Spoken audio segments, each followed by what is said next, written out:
Bonjour, je suis Soraya Melter, bienvenue au bénéfice secondaire. Qu'est-ce qu'un bénéfice secondaire? Je vais faire très simple. Pendant quelques années, j'ai travaillé avec des femmes battues et je me souviens d'une femme un jour qui est venue, et bon, elle avait le bras en écharpe et elle me dit « Non, mais rassurez-vous, il ne m'a cassé qu'un bras ». Bon, moi j'étais jeune psychologue, j'étais complètement retournée à l'annonce de « Il ne m'a cassé qu'un bras ».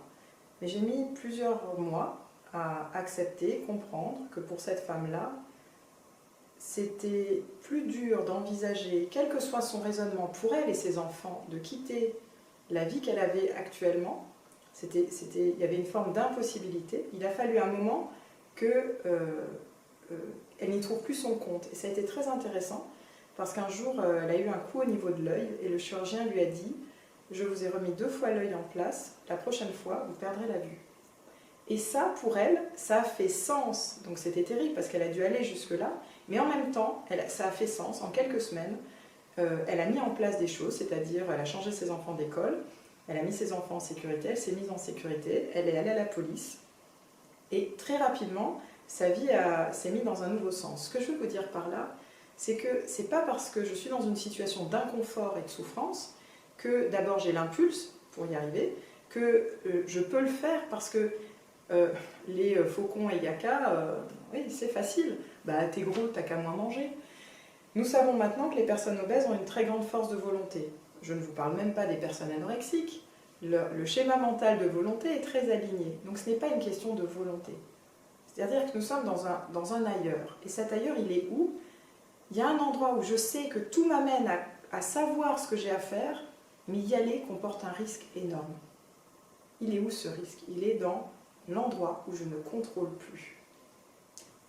Cette femme me disait, quand mon mari rentre, au moins j'ai un mari, et quand il rentre, bon, il me bat, mais pas longtemps, je sais ce qui va m'arriver.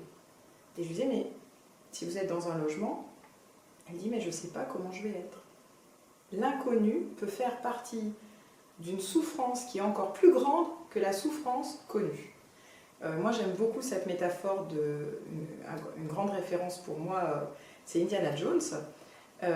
C'est quand il a résolu toutes les énigmes, il sait qu'il doit mettre un pied dans le vide, c'est ce qu'il a à faire, il a tout résolu, il sait qu'il y a un fossé, il y a un gouffre, mais tout le raisonnement l'amène à, il sait qu'il doit mettre un pied dans le vide, mais raisonnablement, il n'a pas envie de mettre un pied dans le vide, c'est se mettre en danger, alors qu'il sait qu'il doit y aller.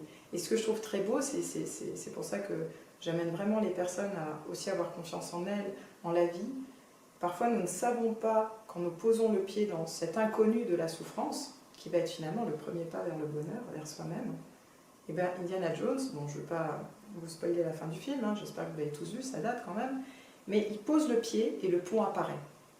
Et ensuite, il va jeter du sable. C'est qu'il y a un moment dans la thérapie, il y a un moment dans nos choix de vie, il y a un choix à faire, où finalement il y a une prise de risque, mais qui va faire que je pose le pied et la suite du chemin va apparaître. Donc je vous invite à oser poser le pied dans un ailleurs de vous-même. Ne croyez pas que vous êtes dans un ailleurs de vous-même vraiment, vous êtes de plus en plus vers vous-même.